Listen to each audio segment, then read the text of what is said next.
Today, Quebec's premier repeated his call for Quebecers to wear masks when they leave home. The government is donating 1 million masks to hard-hit Montreal. There are calls in that city to make wearing them mandatory. As Mike Armstrong explains, there is no order on the books yet, but there are signs it's coming. For 2 days, the city of Montreal is handing out masks for free. The mayor says wearing a face covering in public is the responsible thing to do, but she's reluctant to make it mandatory.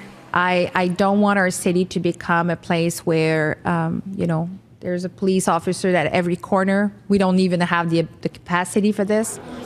There is a growing number of countries where masks are now required in public. According to an international advocacy group, Masks for All, there are 94 countries with rules on the books. In some parts of Germany, fines run close to $400 Canadian.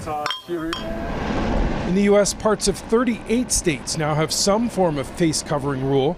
Los Angeles is one of the latest. Anyone outside and around others has to wear a mask, although not everyone's getting the message.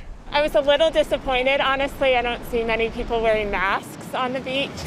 Now, in Canada, governments haven't ordered the use of masks, but some private companies have. Several grocery chains now don't allow shoppers unless their faces are covered, and as of Monday, all Uber passengers and drivers will have to wear masks. But in Montreal, the reluctance continues despite increasing calls to make masks mandatory. We're the 5th worst hit city in the world, and we're still dragging our feet on this. It's inexcusable. We have to put everything on our side. This Montreal epidemiologist says hand washing and physical distancing are important, but mask use should be universal and obligatory. He says mask laws around the world have been shown to have helped. From my perspective, we're asking questions that should not be asked.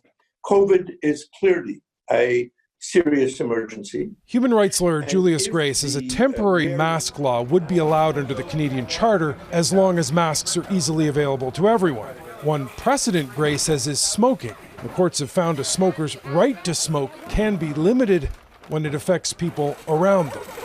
Mike Armstrong, Global News.